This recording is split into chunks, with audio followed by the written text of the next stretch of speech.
have now reached the intersection where ideas, beliefs, and perspectives collide. So be free to be you. It's the XrossroadZ Podcast with your hosts, author, speaker, and transformational strategist, Barzini and entrepreneur, empowerment coach, and tech diva, Dre Renee. If you're ready to talk love, business, politics, and everything in between, you're in for a ride. Welcome to the XrossroadZ Podcast. What's going on, everybody? It's your man, Hunter Grand, your personal agent for change, making life easy, Barzini. And I'm fempreneur extraordinaire, tech diva all day, Dre Renee. And this is the XrossroadZ, where there's only one rule: be free to be you. Well, y'all, it's good to be back. Yet another episode of the XrossroadZ. Happy Thursday. Happy Thursday. And another one. You and your song. Y'all, she always had these songs, especially like in pre-production. Let me tell you what kind of friend Dre is. So she was singing a song during pre-production, and she made a statement that made me start singing another song. And she starts jamming to the song I'm singing and like just going in. And I'm like, oh, snap. And I was like, yeah, you know who that was? She was like, nope. She had never heard the song before. I was like, so how the hell you was dancing? She was like, I don't know. I was just supporting you. So get you one of them friends that will support your random songs. I'm gonna just tell you that. I thought he wrote it. I was like, that could have been an original. I was with it. Picking back up the mic. That's right. I dig it. I love you. I love you for it. Thank you for your undying support. Absolutely. And I'm glad you liked the song. I'm just saying. Yours. Right. Would you tell me if it was trash though? Oh, of course. Haven't I always been like that? But I don't remember you ever giving me any trash. So because I got bars, y'all. I want you to know the first four letters of my name and the first four letters in Barzini is what? Bars. Mm-hmm. All right. So we got a great episode. We have a guest today. Very interesting topic. Today's episode is called "Put Me In, Coach," and we're going to be talking about getting back into dating. You know, we have a single mom turning 40, turning the corner, her peer group, like just all of these things that are going on in this dynamic of life, raising a teenager and everything. And so that's what we're talking about is put me in, coach. So, Dre, who we got today? Oh, I'm so excited. And you should be excited too. This person and I have done her whole life together, and I've only been alive 6 more months before her. So we have been friends, you know, from the beginning, and she is family, my blood relative, but she is a family as far as I'm concerned, or relative of this podcast. She's family to the podcast. And I love her very, very dearly. And you are going to be completely entertained. She is an actress. A big personality. Definitely a big personality. She tells it the way it is. And, you know, she's just not afraid to live life. And I've had a lot of fun with her, with my cautious nature. She's, you know, really the one that's like, let's just do it. So, so you're going to hear a lot of that. And so I want to introduce my cousin, Patrice. We call her Tracy. I don't know if she wants to be Tracy on here to the world, but that's my Tracy, looking like our grandmother. I know, right? Yeah, Patrice, Tracy. Hey, just don't call me too late to eat. Yes. Well, either way, welcome to the show. Welcome to the XrossroadZ. Yes. Yay. That's my dog. That's my dog. That's my dog. Mm-hmm. So, like, we're gonna get all up in your business today. I'm gonna keep it a buck. We're gonna get in your business today. How far are we talking? I mean, how far you on it? Don't listen here, tip, baby. Listen here. I'm gonna tell you this: act grown, treat you grown. I'm gonna turn my camera off. Nah. You can't escape. You gonna be here for all of this. You gotta be here. You gotta be here, cousin. I'm with it. Right. I like know she a big personality, but you know, I'm gonna say that joke. Oh. You like, but I'm bars. You got the personality, but listen, you said it, I didn't, for the record. My So let's get into it because we can do this all night. You know, I can do this. Oh, shout out to the Dodgers. I see it. Oh, first of all, get it right. The world champion. This is the second time I've been Los Angeles Dodgers. Listen. Champion.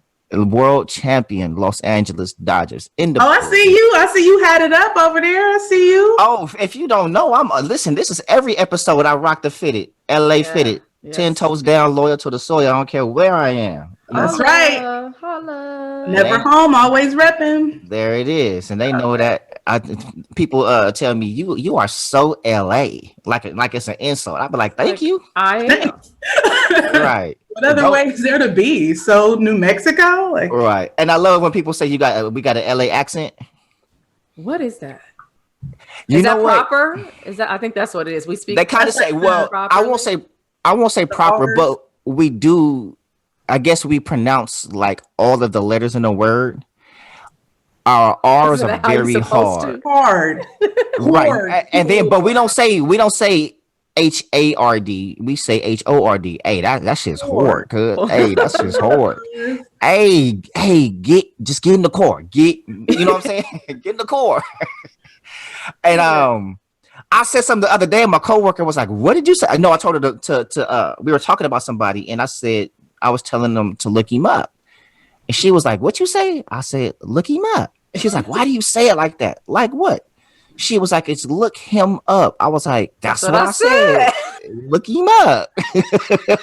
Nobody has time for H's. Look, together. It's look him up. Look him up. Let's go.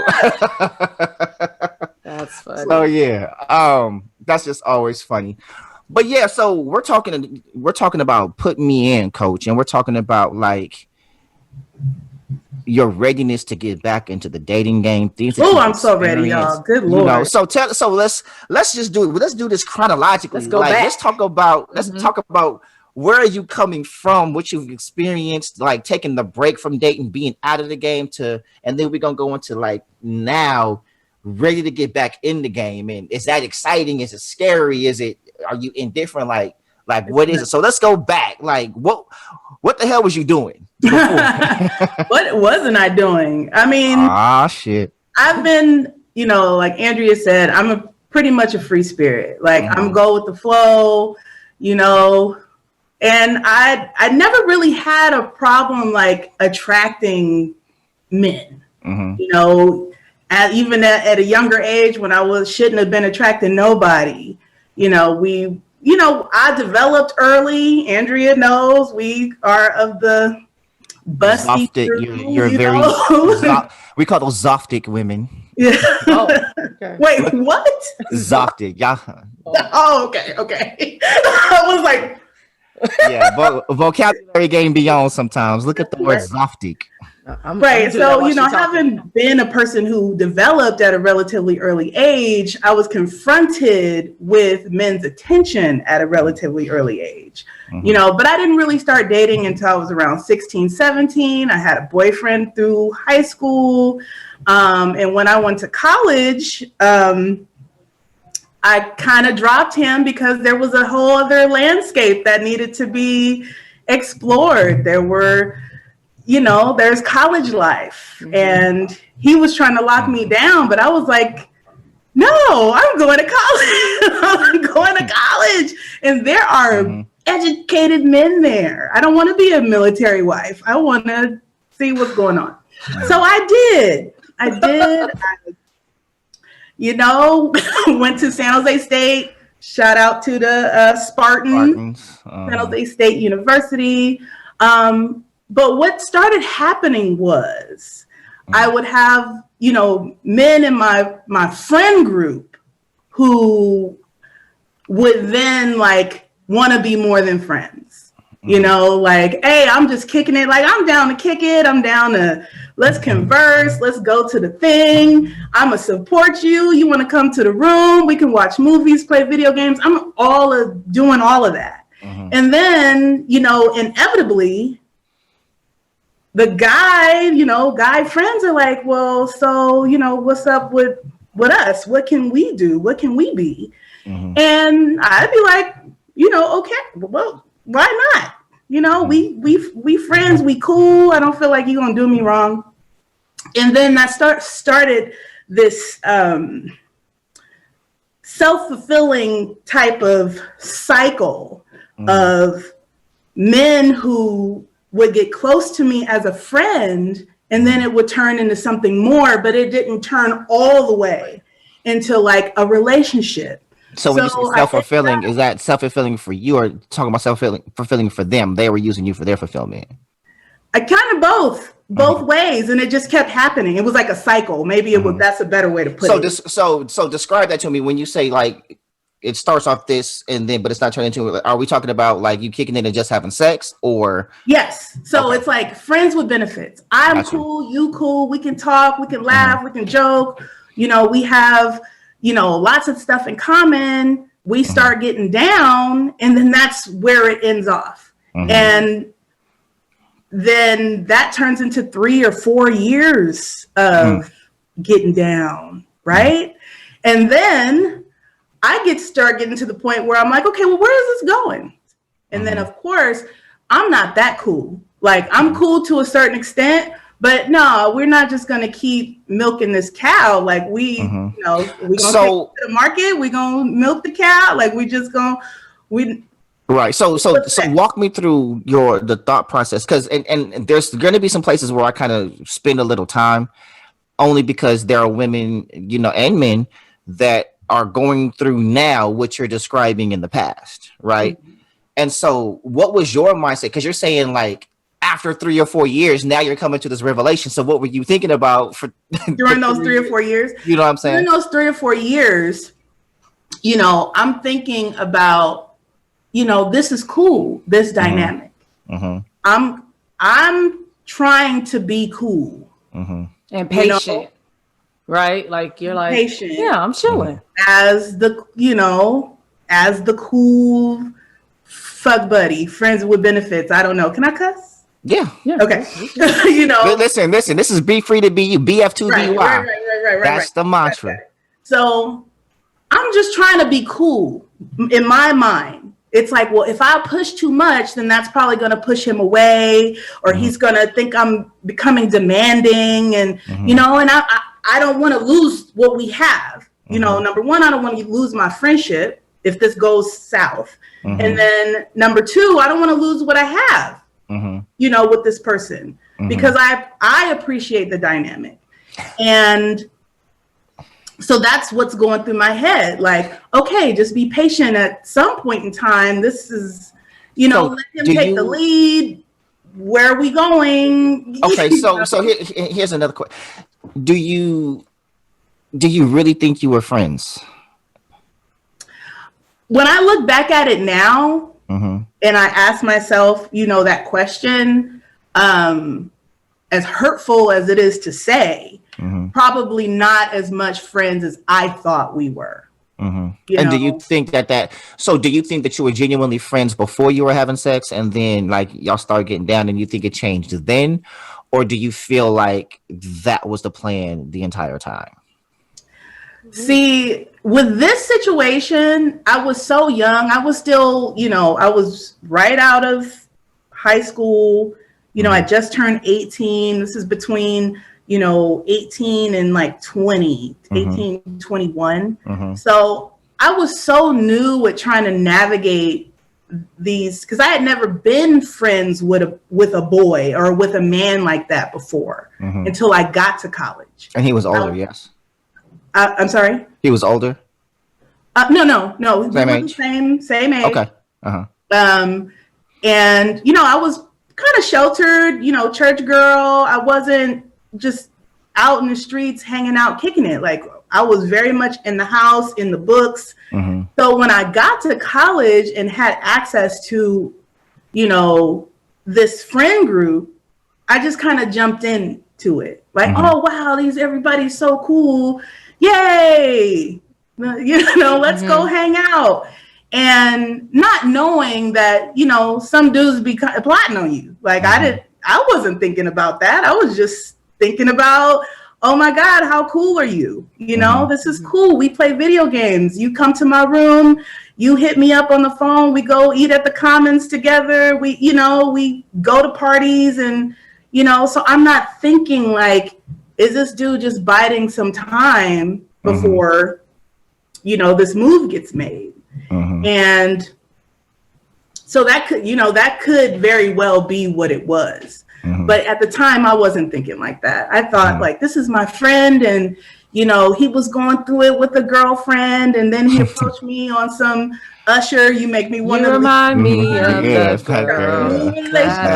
Oh, we singing two different songs, but yeah, whatever. The whole Usher catalog, right? Yeah, the whole thing. Listen, we might have had 3 different Usher songs that all fit. All of them, right? I think we singing different songs, but they all apply.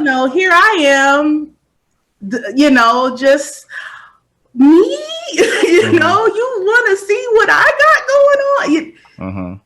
You're being flattered, and you're when you're not necessarily used to that kind of attention. And then what ended up happening was he moved into a different friend group. The whole college experience, you pledge, you do the whole thing. He moved into a different friend group. What he pledged? That I wasn't a part of. I know, but I won't say. What you gonna say? I said I won't say. Oh. Yeah. Oh, no, unless you were gonna say, I wasn't gonna say. I'll just ask this: is he my frat brother? He ain't with you. Oh no. Okay. No. I don't think I ever been done dirty by no noobs. Nah. I mean, there's plenty to have done. Listen, really. Maybe I saw y'all coming, and I was like, we are wholesome. Yeah, y'all wholesome. We seek not but to get married and create silhouettes and have families. Well, shout out to the silhouettes. As they get older. Okay. Really? Well, maybe I should have been looking for a Kappa man. But no, not at that time. It would have been the same. No, we was the noobs, and then we grow up and we become Kappa men. That's what I said. Yeah. By the time you hear, maybe. I don't know what the hell I am right now. I'm like, which one are you? I'm in moratorium. So are you a noob or are you a Kappa man? That depends on who you ask. Oh, okay. No, that depends on who I've pissed off. I'm asking you. Hey, I would say I'm a Kappa man. Okay. Shout out to the noops and the Kappa men, because they make the world go round. They're both beautiful. We appreciate y'all. There it is. I'm gonna receive all this love on behalf of the distinguishment of Kappa Alpha Psi Fraternity Incorporated. Yeah. All right. So so we're gonna push forward. So where did that leave you when you? Because clearly he was like, okay, like nah. Oh, he pledged, and that was it. And right. I was at the point where I was like, so what are we gonna do? And it was like, dude, not only that, because after he's pledged, now his options have opened exponentially. Have gotten to a whole nother right. Because that's how that happens. That ended, and then I was just kind of bouncing around, kicking it. What? We're not speaking the code of cryptic here. You know what? You don't come in here talking about you this open book and you talking. I was out here. It was fun. I had a good ass time. Right. I didn't run into very, very many whack dudes. That was the amazing part. Well, shout out to non-whackness. I just was like, okay, well, that didn't work. That didn't work out. There's always other options. Right. Now, I was down for several years, but there was other dudes plotting on me at the same time. So there you go. It just so happened that every so often me and this dude, we reconnect still. We're on an off time right now, but wait. So you talking about present day? Yeah. The same dude that pledged and it was like, nah, and then like y'all are back in touch? We get every few years we get back in touch. Nothing physical. Oh, just hello. Oh, okay. Just like catching up and okay. You know, what have you. That's why I say I know it was more to the friendship than that piece of my life, because we still reconnected over the past, 20 years. So it's not just that. But that's the thing with these dudes when it comes to me, they're always kind of in the orbit. Like they may be a little bit closer, they may be in the moon orbit, and sometimes they're out there in Uranus. Of all the planets. Listen, of all the planets, right. Around, but they always kind of stay. Okay, so let me ask you this question. So even though when he's circling back around, you say it's not physical. Is it not physical because it's not physical, or it's not physical because you're intentionally not being physical? Is he suggesting it? Is he bringing it up? Does he kind of allude? It's come up before. And, I had made a trip and went up, to the Bay, went back up to the Bay because it was supposed to be this little assignation. And come on, vocabulary. It didn't work out. It didn't pan out. And we ended up having a little fallout about it, because it's like, you call me up, you dig me up from the dead. Like I'll be about my business. And then there's a DM or there's a text message or there's a something that gets my attention. Now I'm back. Okay, what's going on? What you want? Because I still have a lot of love. You get love for somebody. It's hard for, like, I'm a Cancer. Like, I love everything until I hate it, but I love everybody until you really have to stomp on my freaking feelings. Like, I can understand some things, like people fall in and out of love. I get that. But if you cuss me out, call me a bitch and all that kind of stuff, all right, dude, I never want to hear from you again. But if it's, we just kind of grew apart at that point in time, all right, you still in my friends list, you ain't blocked. He's blocked now, but he wasn't blocked up until the most recent point. Blockity block. Y'all stay blocking. So I got another friend that visited. I block everybody. She blocked somebody, and then she got home and she's like, "Oh, I unblocked them." I'm like, that's just too much damn work for me. I just don't. It's a lot. But he blocked me too, so it's on both of us. It's a mutual block. It's a mutual block. So he blocked you if you blocked him. I'm sorry.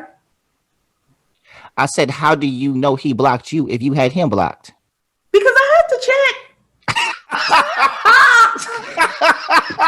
What do you mean? I don't have to check. Dude, I'm like a cat. Like you see a cat and there's something sit on the edge of the table and they want to fuck with it until it falls off. That's what I want to do. I want to see. I got to see it fall and break into 100,000 pieces for me to get. Okay. So regarding him, what do you want? Well, as of right now, like that's water under the bridge. This is just a part of the story. Like this is just leading up to now. Okay. We were going to try to reconnect. It didn't work out for, whatever reason. He got cold feet. We kicked it for a while. Maybe it wasn't the same vibe. Maybe, who knows? Shit, I'm not 19 anymore. I done had a baby, gained some pounds. It could have been all kinds of shit. Like, you're not quite what I anticipated when you walked through the door. That's fine. But please don't gas me up, have me make a trip and renege. Right. That's a lot for a woman to handle. Like, what? Yeah. All right, fine. Anyway, so fast forward a handful of years. When I left, college, I went to graduate school. And I always had somebody in the orbit, but not a boyfriend.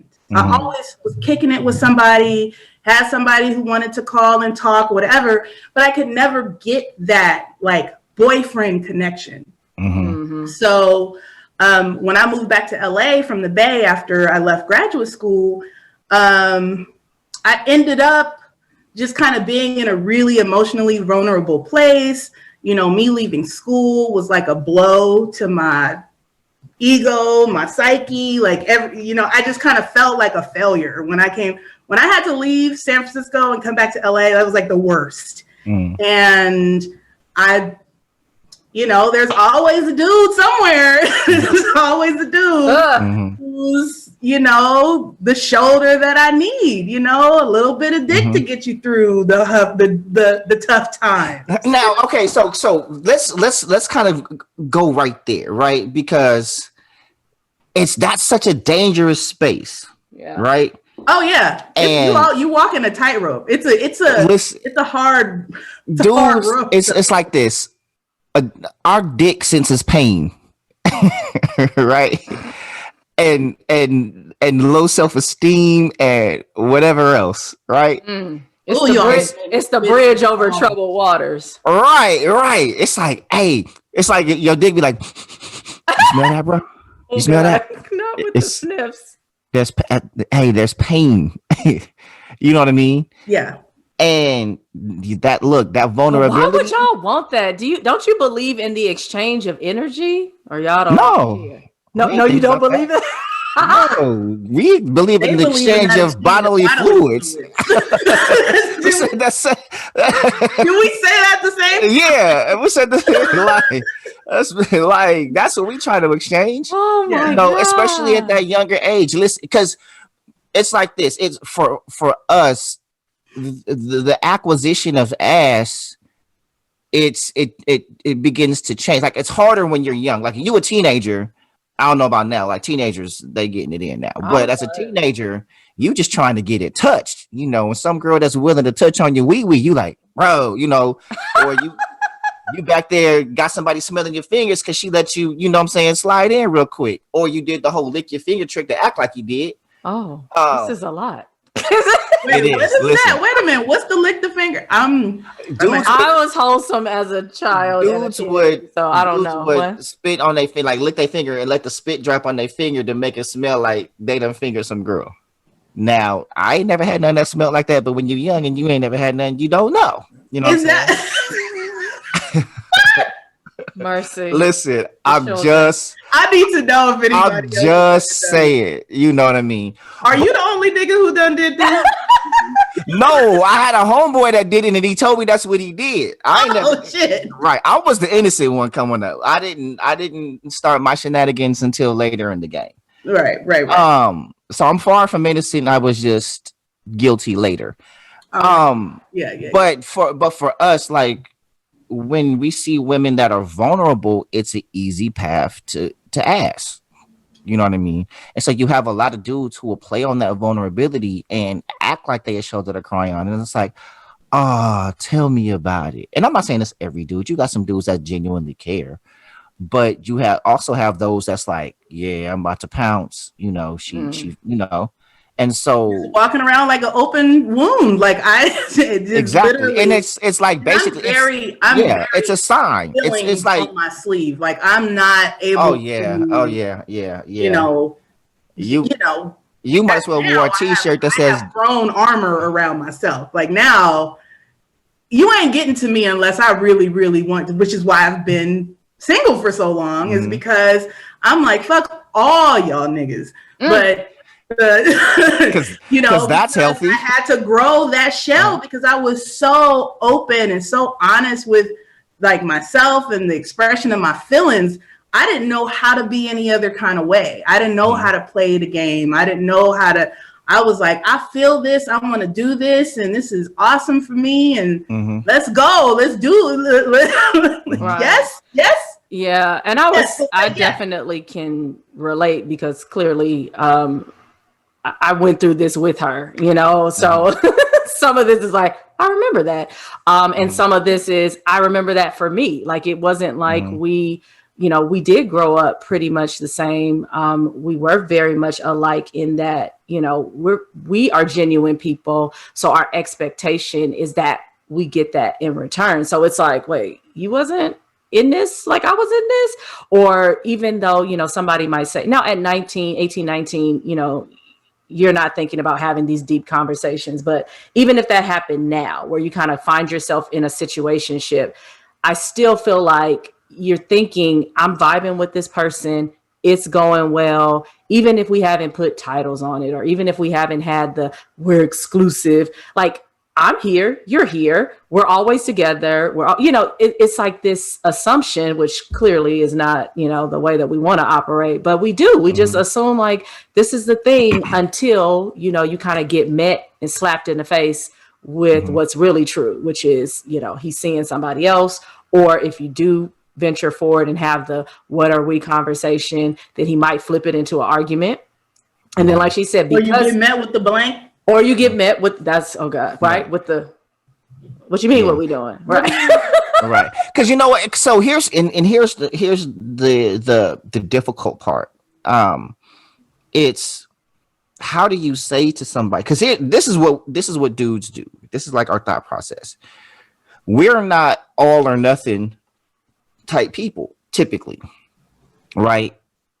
A lot of women are like, hey, I want all of this. I want the relationship. Like if we're going to do this, I want to be in a relationship. I want to, and we're kind of like, well, I care about you, but I care about you all the way up to this point. Like the things that I experience with you, I actually genuinely enjoy. I enjoy our friendship. I enjoy this part. I enjoy the physical part of the friends with benefits setup, but I don't have those feelings for you that take me beyond that. Mm-hmm. You know what I mean?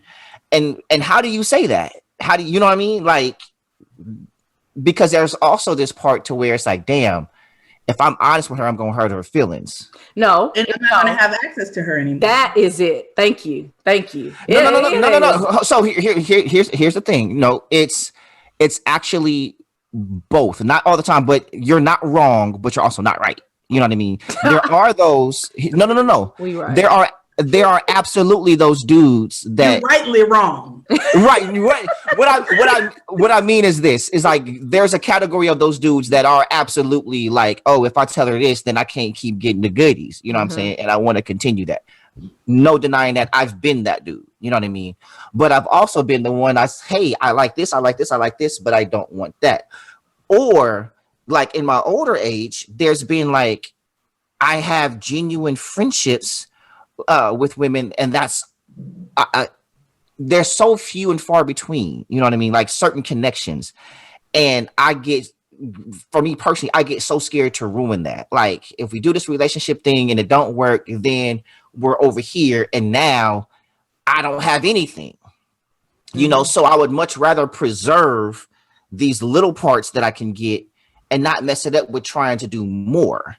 And I'll try to build something over here, like from scratch, while I still have this friendship over here. Like I get this emotional. So you trying to have your cake, eat it, then have another bakery that's. But what's the point of having cake if you can't? You bake cakes to eat it. So all of this is making sense. I've heard it. You also have another baker across town that's making you cookies. True, but here's the thing. I would much rather risk starting something from scratch with someone who I don't know because it hurts less to lose. Yep, I've heard that. I thought it was BS, but now it's like validated it. It's like, hey, this over here is actually low risk. Like I'm gonna shoot my shot. If it work out, great, we can build something. If it doesn't, cool. But I still have you. But you know what I mean? So okay, so you have a friend that you are attracted to. So let's just say, because sometimes that's not the case, but you are attracted.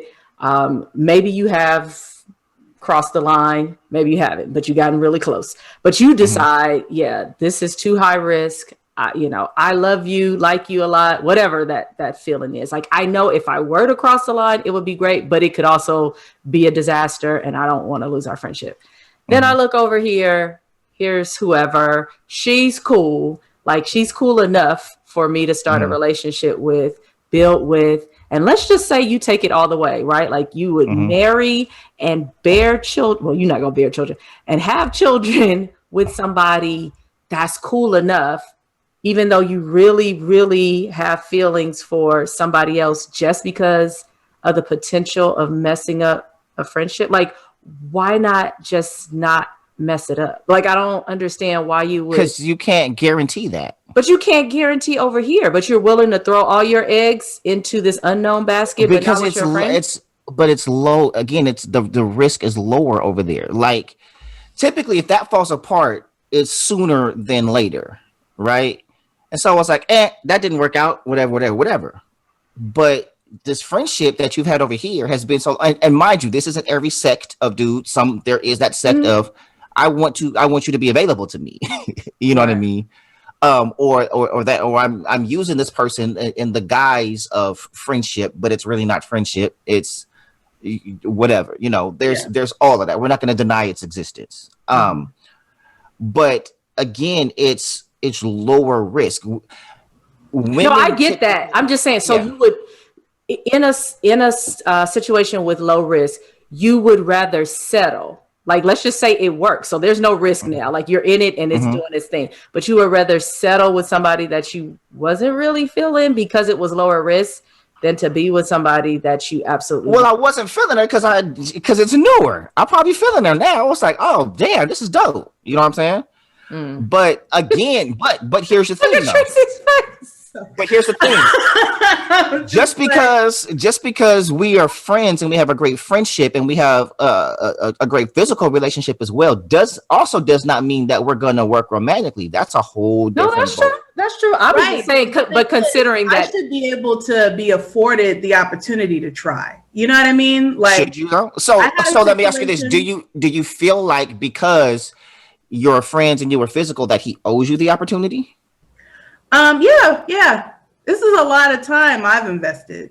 So but he invested the same amount of time. If there is I don't know, like if you guys are spending a lot of time together and you're doing all this, I mean, the owing, I know how Barzini operates. So that whole word, but without that word, right? Like, I would feel like, why wouldn't you want to try with me? More so, that's what I don't. That's the whole part of that. If you're willing to try with anybody, like if you're the type that said, if it doesn't work, it doesn't work. Yeah, you know what I mean. Hopefully, we can, split from whatever the relationship was and the friendship. We can try to preserve that. It's probably going to change. The dynamic's going to change, but the dynamics changed anyway. You know, we've already got But the thing is, non-friendship. Right, but the probability of that is what we are trying to avoid.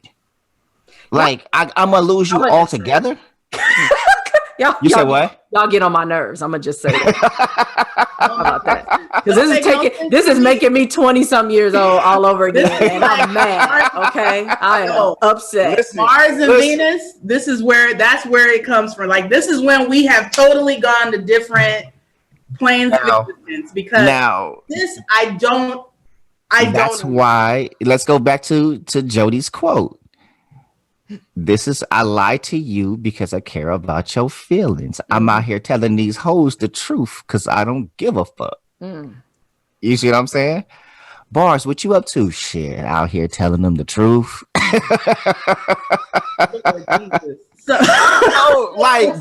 it's like, I lie to you to protect your feelings. Absolutely. I love you so much. I don't want to, I don't want to hate me because I'm really an asshole. Right. But still continue to pick up the phone when I call you or text I call, and let's kick it, even though I'm still calling. You can't leave that part out. You still calling. You know what I'm saying? So it's like, so they be calling me. Right, that's cool. Well, but you unblocking them so we can. Well, that's well. This was prior to the block ministry, right?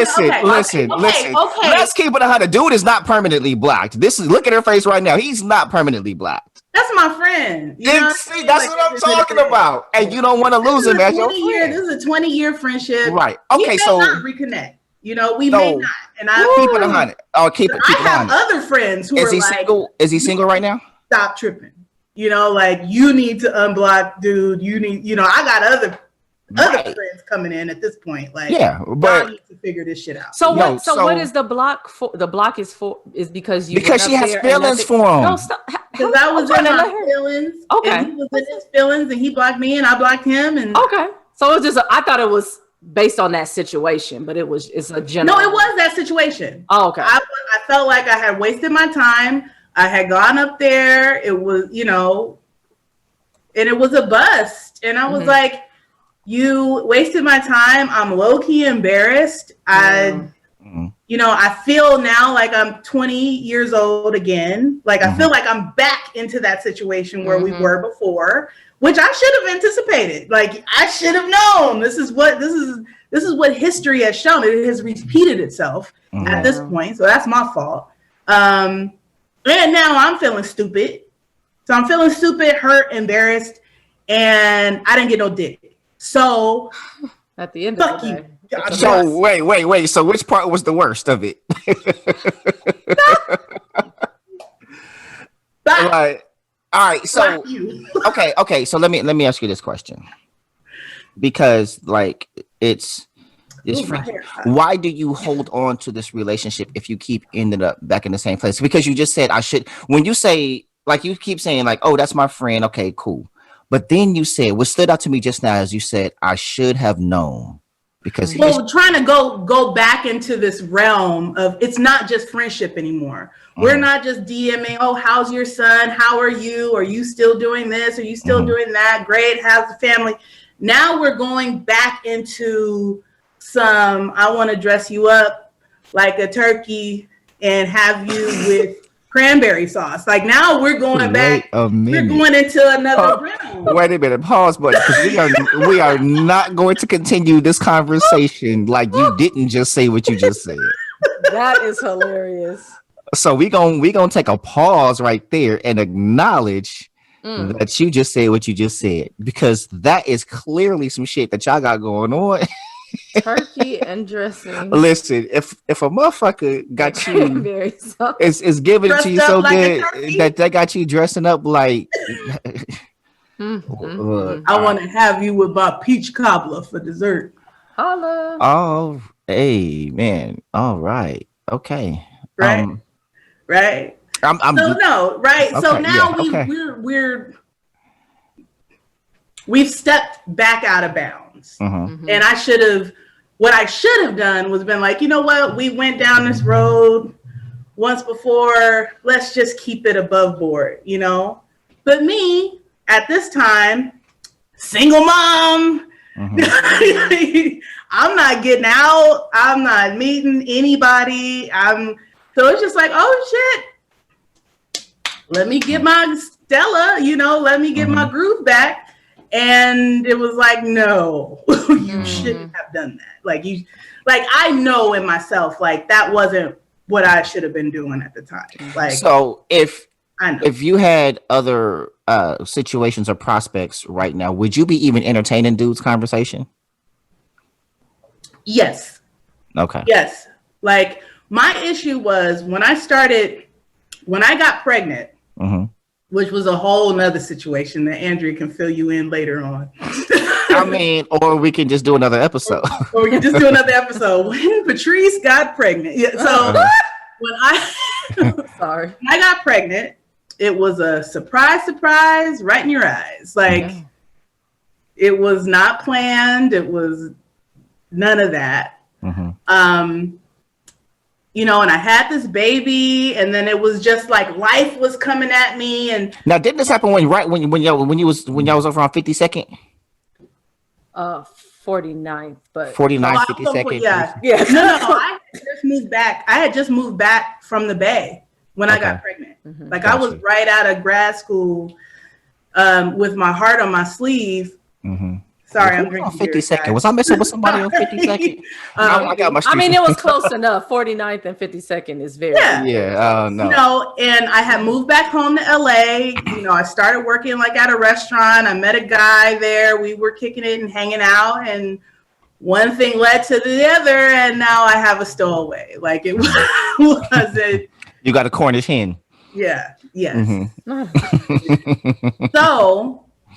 We embarked in a relationship, right? To try to make this work for this baby. And, tried for 3 years. He had some vices that I wasn't aware of going into the situation that made it absolutely untenable for me. I was not able to stay in the situation. Like I had to dip, take my baby, good luck to you, sir. We out. And, you know, since my kid was 3, I have been raising him on my own with some input from him, but not a whole lot. So my thought process behind a single mother raising a boy has been, I don't want a lot of dudes around my son. I don't want him seeing mommy with whoever who shot John, Larry, Moe, and Jack coming in and out.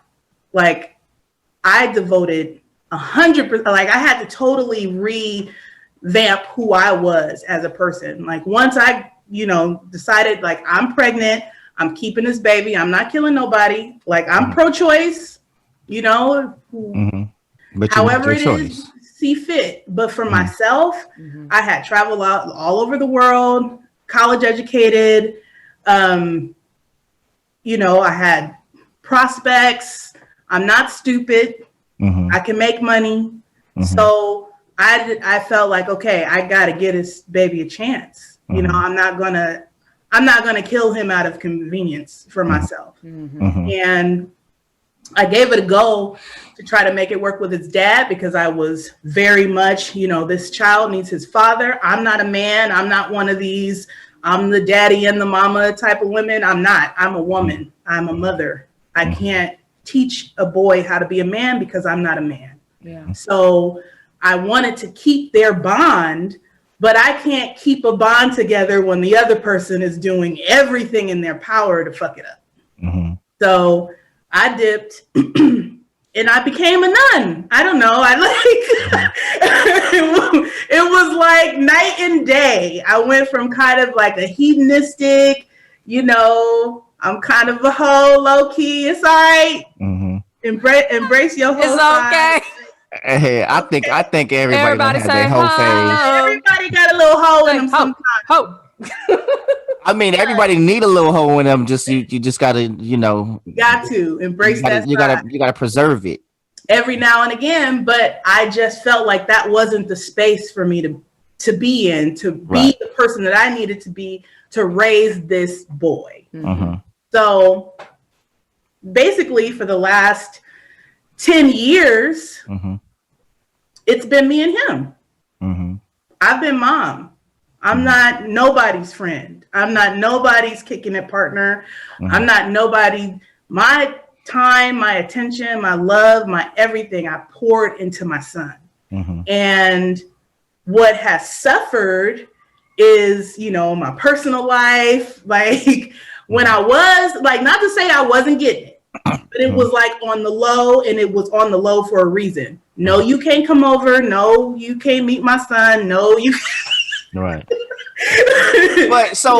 but did it really suffer? Because I'm going to use that statement to kind of segue into the now. So when you say your personal life suffered, there's I'm just saying I wasn't getting it. You wasn't getting it, but I mean, like, okay, like on its face, the statement itself is, do you think that maybe that time down kind of gave you a chance to reflect and get insight for this next journey, about to turn 40, wanting to get back into the dating game and everything else? Like, do you like how are you going to approach?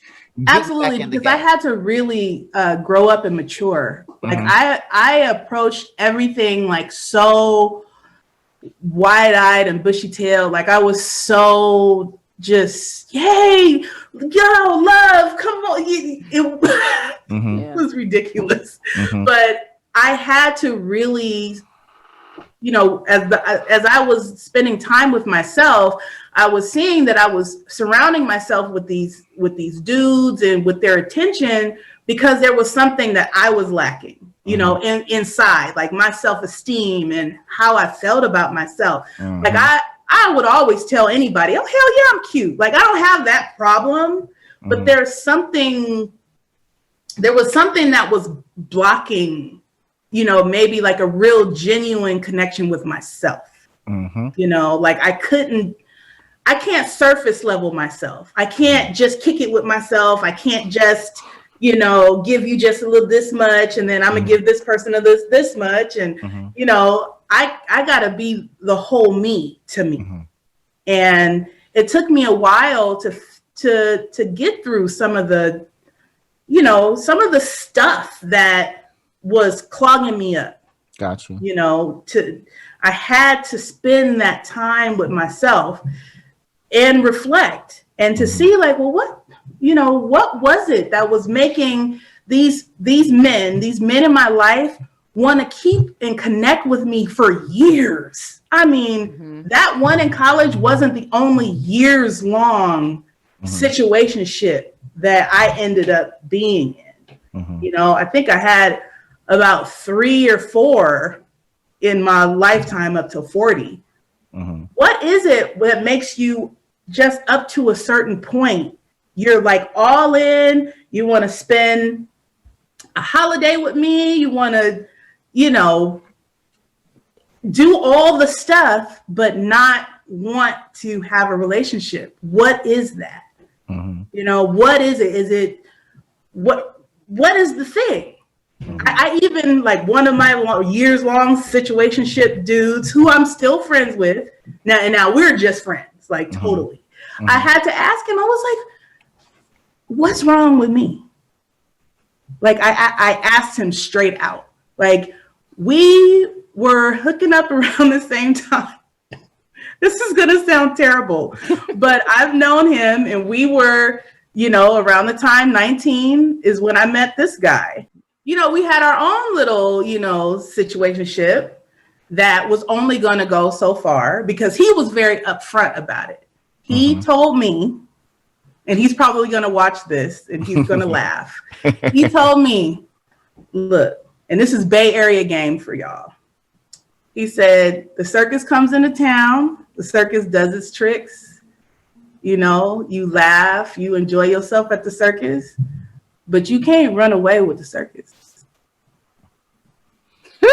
I mean, well, come on, Drew Down. Thank you.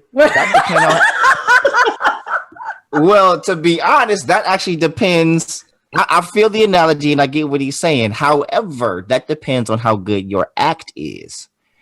Because when your act is good enough, they will hire you to travel with the circus. My Lord. Well, yeah, and there was female doing that. That's never been my ministry. I've never been a pay to play type of like. Well, and I don't even mean that. I'm just talking about those who nobody. I'm saying sometimes the circus gets reduced to one act, but that depends on whose act is the best. So until then, you audition everyone. Right. But we ain't trying to stay in audition. Right. No, I dig it. So what did he say? What was his response when you asked him what's wrong with me? He said nothing. So again, they are lying to protect our feelings because there's nothing wrong with you. These niggas is just stupid, myself included. Okay, I was like, was he including himself? What he told me was at the time when we were, and this is ancient history at this point, at the time that we were hooking up or whatever, he told me straight up, I know who I am and how I am, and I'm not going to take you through some bullshit, Okay. I'm not going to take you through no bullshit. So this is what I got. This is what I can offer. And it's up to you if you want to accept that or not. So that's how we were able to just kind of like, when it was time to put the kibosh on it, it was fine. I don't have no hard feelings. There's no unrequited. I wish we could have. It's just like we were able to really maintain a friendship. We talk a lot. He's probably my Barzini to my Dre.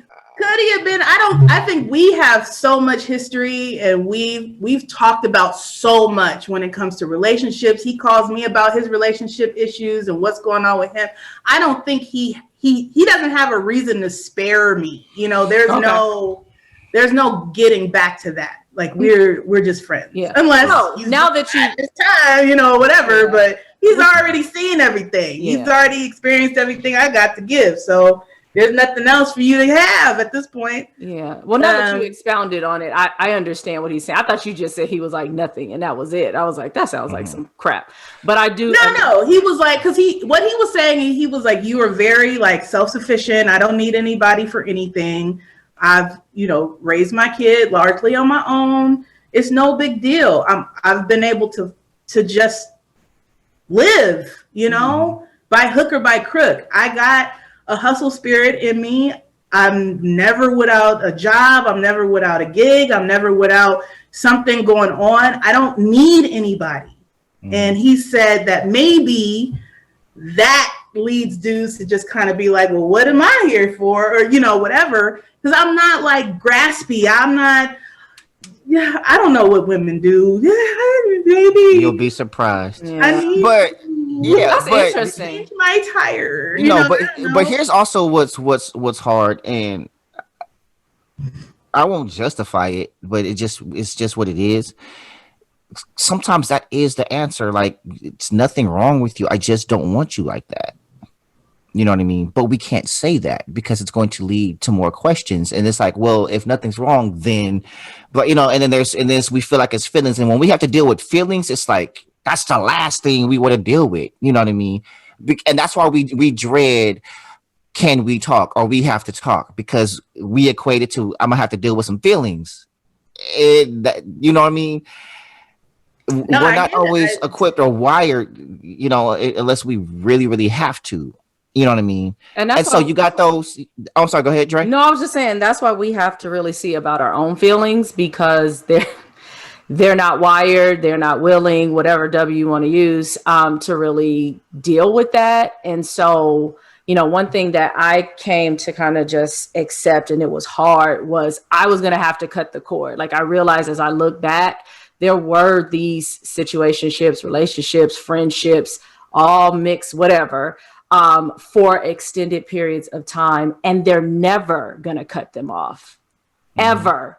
Some of them will get married and never cut them off. So you have to be the one to say, you know what, like, yes, I believe that we're friends, and not that we would do anything that, takes us back there, but just that connection, like them knowing that they have a place to come and park their feelings or park their whatever and have some nostalgia. It's very selfish. I don't know if they necessarily think it through that way, but it is selfish. It's literally pulling and draining from you or us or me or whoever. And they go back and do whatever it is that they want to do. And at a certain point in time, it's like, well, then who is really doing this to me? Right? Like, are they doing this to me? Or am I doing this to me? And once I realized like I was doing that to me, I was like, oh yeah, no, Nick, you're going to have to go, and all your feelings and all of your, what, okay, but to that point, and to be fair,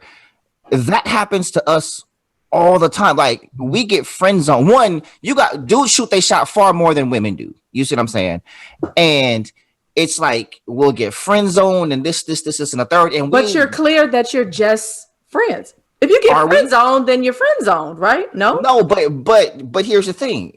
It just depends on how far into that zone that we're allowed to get. Some women let you further into the zone than others, but that doesn't mean that we don't develop feelings or this, that, and the third. Now, remember that we express our love differently, right? Like, men are visual, physical, primary, emotional, secondary. Women are emotional, primary, physical, secondary. It's what we lead with. We're not void of both.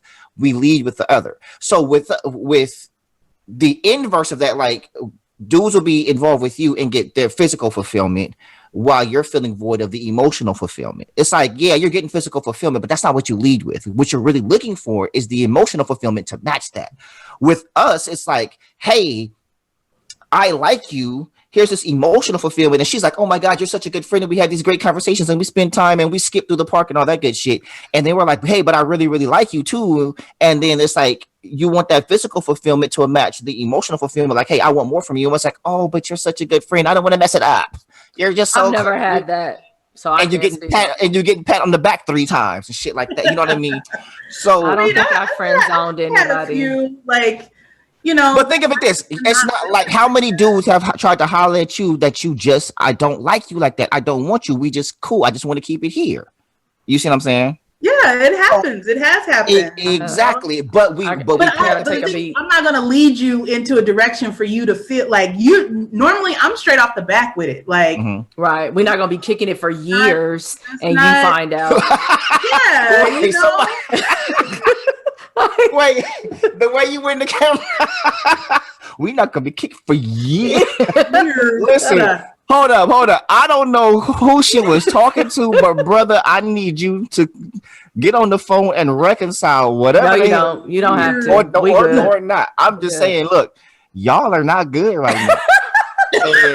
You say you forgiven, but you ain't forgiven. No, it's literally. I said this took me back, right? But it's definitely like once we click end, my life resumes as it is. I'm trying to go back into my head about which one is like, whoa.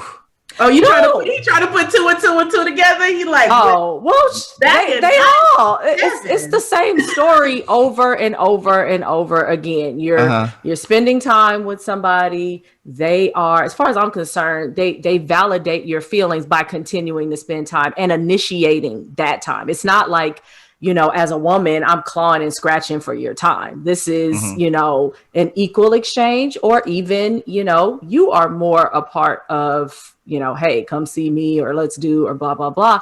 And then you assume, like I said at the beginning, that either you're in something or you are marching your way to it. Right. And then either you do have to ask the clarifying question, what are we doing here?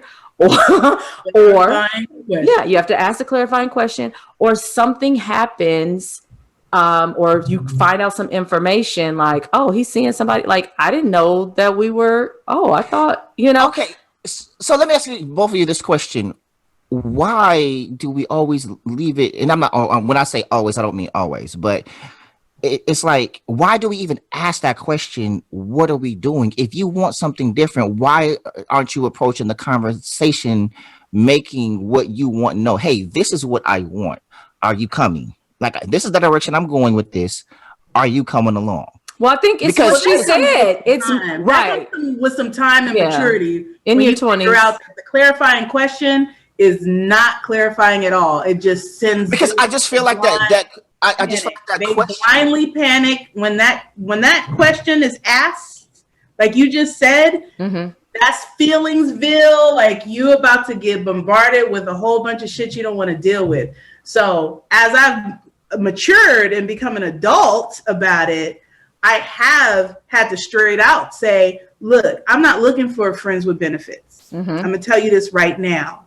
And if this is what you're looking for, that's not compatible with what I want. We're not going to even be able to do anything at this point. Right. Yeah. But I think it also goes back to, like she said, just being cool, right? Like whether that was, whether that is when you're young, or even if that's a characteristic that you've carried into your 30s and 40s. Like, I think the overwhelming thought is, I'm not trying to push anybody into anything, right? Like, let me find, like, I know how I feel. Let me check the temperature, because clearly we're not feeling the same thing. So let me see, like, so what are we doing? Or what are you out of me every chance you get? Yeah, but I'm just saying, like, you don't always have to put the ball in his court. And I know, like, we like to say, oh, well, he needs to lead, but no, we talking about your life and your feelings and your heart. And if the situation has been this for 3-4 years, the shit's not likely to change anytime soon, because there's a reason why it's been 3-4 years. So, well, this is what we know now. This is what you know now. But and I'm speaking to anybody that might be listening that's in that situation. Like, at what point are you going to take your life, your heart, and your feelings into your own hands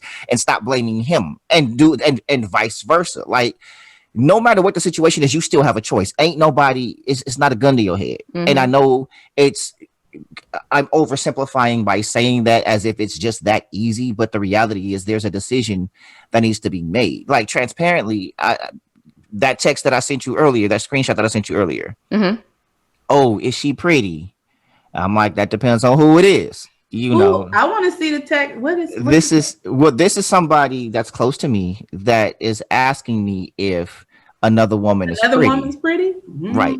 And my response was, that's a minefield. I was like, that depends. And she said, on. I was like, on who it is. I was like, if it's somebody who you are trying to introduce me to or something like that, or one of your friends, oh, she's very, very pretty. If it's a female that your dude is fucking with, then she ugly as hell. It depends. It depends, right? And so she's like, oh, so she's pretty. And I'm like, at the end of the day, it doesn't matter if she's pretty or not. You have a decision to make. You know what I mean? Because this is not the first picture you sent me. This is not the first time you've asked me this question. This is not the first woman that he's messed around with. Mm-hmm. And it won't be the last as long as that you're with him, because he is making it clear on where he places you. He is making it clear on how he values you. And it is now incumbent upon you to decide what you're going to do. Are you going to stay and suffer, or are you going to leave, which is going to be quite painful, and start the healing process? And that's the bottom line. And that's the thing. And that's what I think, that's what a woman wants. You know, you don't want to put the onus on yourself to hurt yourself. You know what I mean? Mm-hmm. Like, if I feel you enough to let you into my personal space, let you into my life, let you into my body, you know, I'm feeling you. If we haven't established that this is only what this is, like, because there are some spaces where it's physical, that's all, we don't have no ties, no whatever, but that's a very difficult space for a woman to navigate, just based on our, you know, psyche and how we're made up, how our emotions flow. There are some women who think like niggas, you know, and I respect them until they don't. Please, y'all got that. You know, give us a class on how to divorce ourselves from our feelings, because, you know, I still at 40 years old almost, I still feel very deeply for you know, the people who come into my life. Mm-hmm. But you don't want to torpedo a situation where you have some sort of comfortability. Like you feel like, I have a little bit of him, I have this much of him. You know, I have enough of him. If I call, he's gonna come. If I need some alone time and hugging and loving and all that he's gonna give that to me. Mm-hmm. So he has to feel something for me other than, you know, just the brass tacks, like just this is what it is. So a woman is not going to want to be like, well, let's just now torpedo this whole thing. And I'm going to just say whatever, you know, whatever that decision is that I have to make. I got to put it on you because I can't do it. I can't do it to myself. Well, right. But again, but we got to. You got to, you know what I'm saying? Because here's the reality. And I've explained this before, right? There is no class on divorcing your emotions. That is your makeup, right? You seek emotional fulfillment, right? And that's why I don't say, we like to say women are emotional. By emotional, it means you seek and you're driven by emotional fulfillment. You know what I mean? Whereas men are driven as our primary by physical fulfillment. That's just how we're wired. Our heart, our romantic feelings don't follow our physicality. You know what I mean? This is how we express ourselves. And it's evidenced by women fall in and out of like all the time, right? And you can fall out of like for whatever reason. Like, oh, girl, I like him. No, I don't like him. He ain't got no job. Oh, I like him. No, I don't like him. He ain't got no car. Oh, I like him. No, I don't like him. His breath stink. Oh, I like him. I don't like him. I don't like the way he chew his food. Whatever. You like, y'all are turned off emotionally. Men do that. Whatever. No, but we don't really get there. We sleep with women and be like, oh no, we just cool. Nah. Like, oh, y'all together? Nah, we just having sex. Or you know what I mean? Like, oh, I'm sleeping with her. I don't want to sleep with her no more. She get on my nerves. You know what I mean? So what you do emotionally, we do physically, right? So until we get into a place of trust, right? When we trust each other, there's a paradigm shift. Okay. Women are cultured to protect their body, lest they be labeled a hoe or whatever, right? Or unladylike, and taking away your sexual empowerment.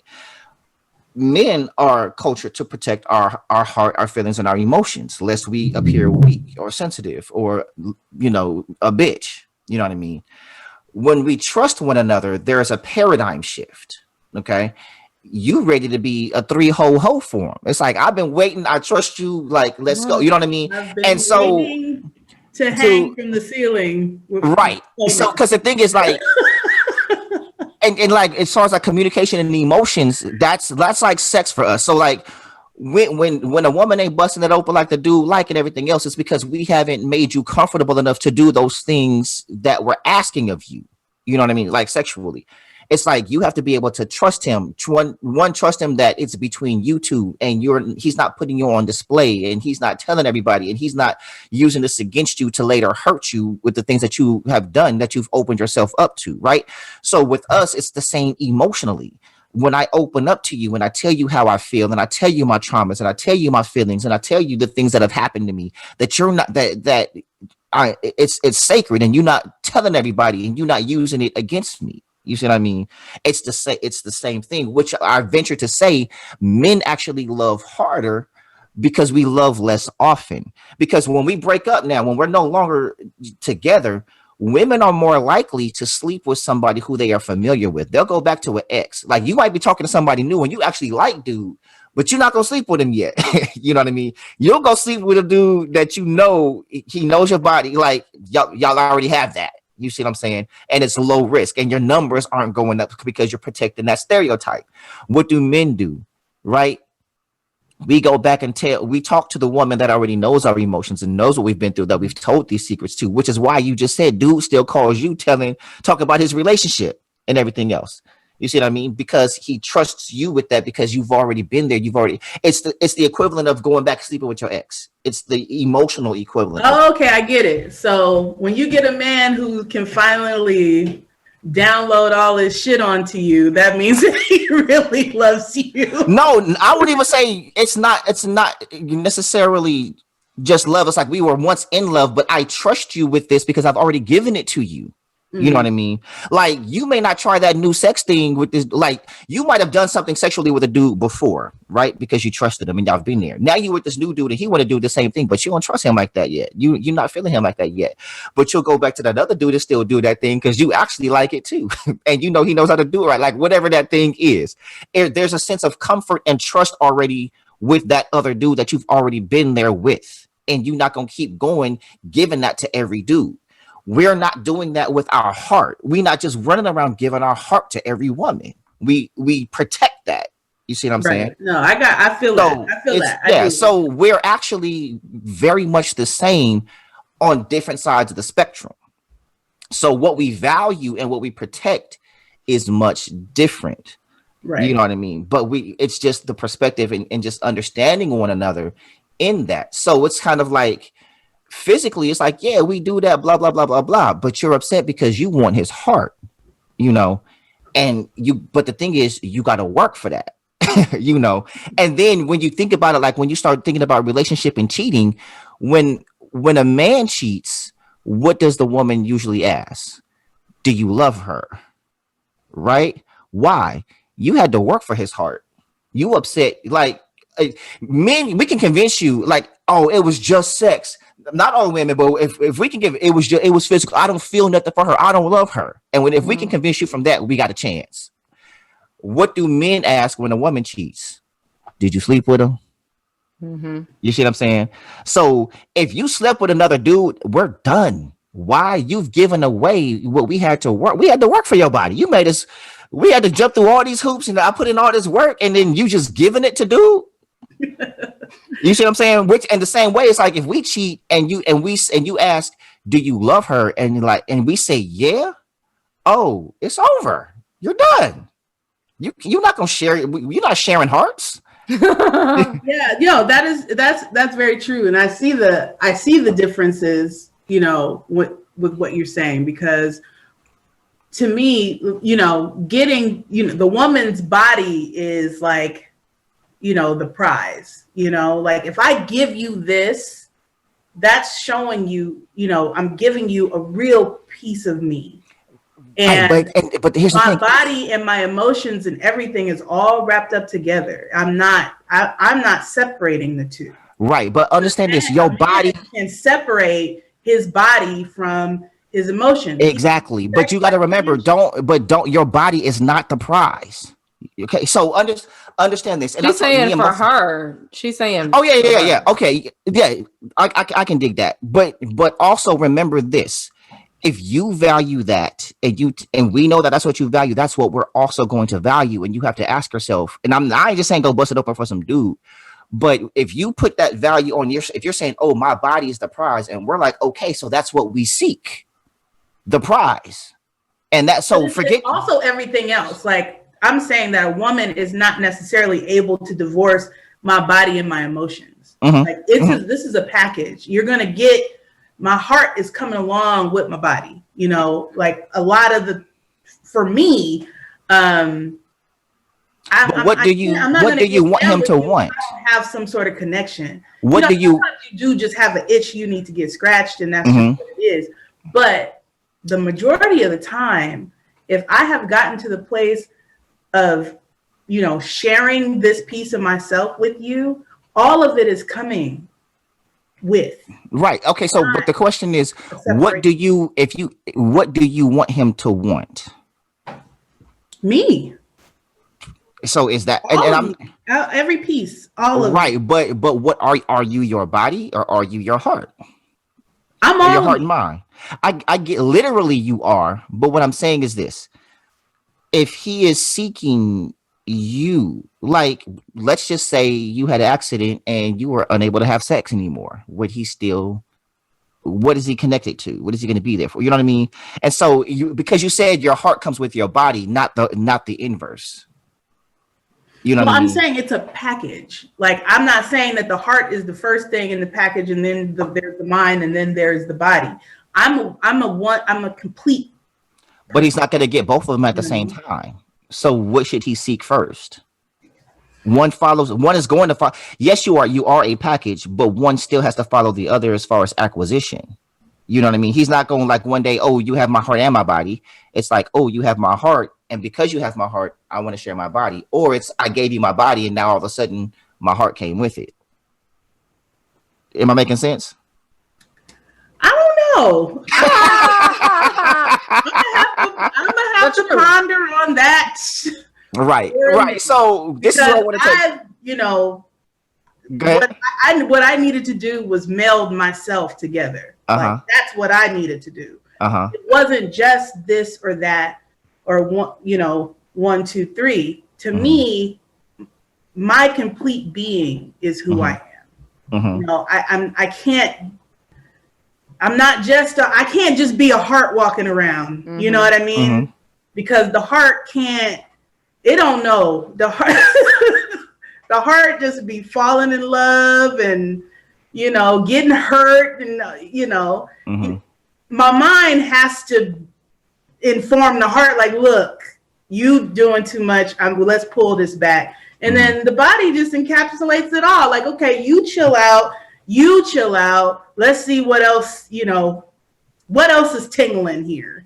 So to me, I don't see, you know, I can't compartmentalize myself like that. Like, I'm a complete person. It's all coming.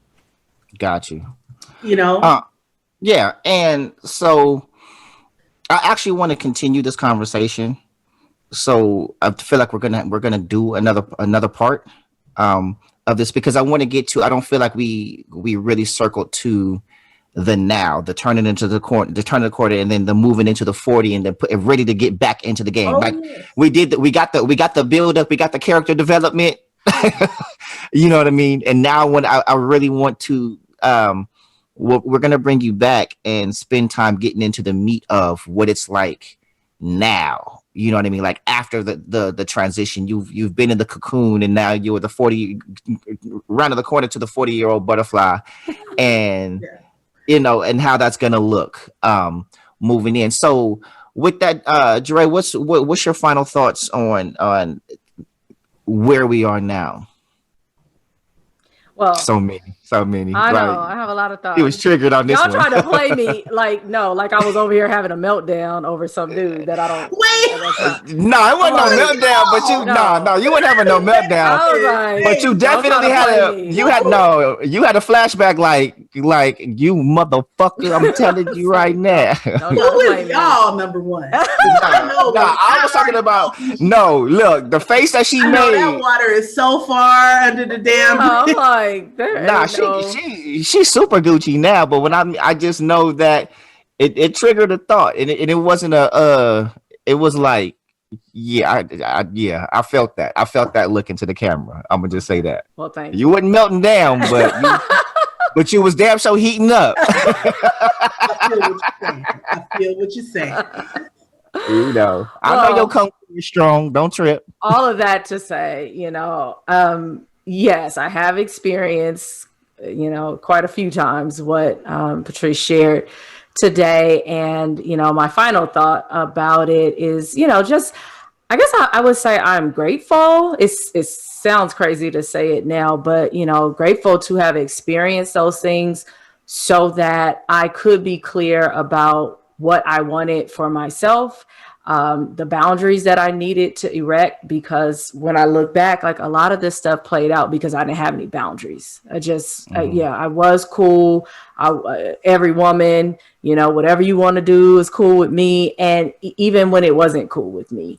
And, it just allowed some things to transpire that shouldn't. So now that is water under the bridge, I can really, be, like you said, being with yourself and kind of aligning things like, this is not what I want. Like, what do I really want? And then the part that I wanted to speak to was like, just being unafraid to go after it. Like, it is very hard to say, I don't want to do this anymore because you don't want what I want. But quite frankly, for some men, that's what they need to hear to get it together, or that's what you need to say to get to what's for you. But either way, it's got to be said. Like, waiting on somebody else to give you what you want when they have already proven that they're cool with where you are, it just robs you of the time that you could be having with somebody else, or even by your doggone self, but just at peace, right? Like, instead of just going through the madness, you really could be enjoying more of your me time. So those would be my final thoughts until we meet again. So I guess they're not final. They're right. My thoughts on pause. Right. In the meantime thoughts. In the meantime. My in the meantime thoughts, or my final thoughts for this episode is, we can't talk empowerment if we're not going to truly be empowered. And you have to not only take responsibility, but take control of your existence as is. It's very easy to put something on a dude or put something on a woman. Oh, they did this, they said that, they led me on. You can only lead somebody on but for so long. You know what I mean? And so at some point you have to move into a results orientation. And if this person is getting what they want, you have to decide for you how long you're going to wait before you get what you want until you make a different decision. And I know, again, it's an oversimplification because it's much easier said than done, but it's still a huge reality, and we exist in these spaces, and men do too. I've been there where it's like, I want so much more from this person and I'm not getting it, but I'm trying to be long suffering. And we do this actually within relationships. You can actually be in a relationship with somebody and still have this feeling and deprive yourself of what you can truly have because you're sticking to this person, hoping against hope that you're going to get something different. But the definition of insanity is doing the same thing and expecting different results. Yeah. And so, yes, a lot of that comes with time, age, maturity, and everything else, but it doesn't make us less responsible. And so when we look at our life as is in these moments today, and we ask ourselves whether we're where we want to be or not, we are still responsible for where we are in our life. We made that decision. We made the decision to stay. We made the decision to still deal with this person. We made the decision to go back to this person.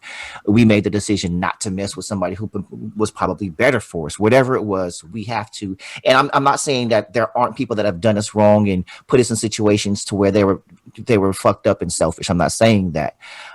It happens. It's those circumstances do happen, but it's about how do we respond to that when it does happen. it's not about getting knocked down. It's like, okay, I'm gonna get up and dust myself off. And dust so myself as off and try it. Right. Sorry. But when it comes to love, it's the question that I always ask is this: we say we want it, but what are we willing to do to get it? Are you willing to do the work? Are you willing to go through the process? And if you're truly dedicated to the process, you'll understand that there will come a time where that one person comes and it will have made all the bullshit you went through worth it. But the question is, are you willing to stick it through to get to that point? And you may or may not be. But with that, y'all, this has been another episode of the Crossroads. Patrice, thank you for being out. We're definitely going to finish this conversation. But as we end every episode, remember, be free to be you. We'll holla at y'all. Be free, y'all. I love it. Okay. We want to thank you for tuning in to today's episode. Don't forget to subscribe to our YouTube channel and register for our email list for more episodes and projects from your hosts, Barzini and Dre Renee. Until next time, this has been the Crossroads Podcast. And remember, be free to be you.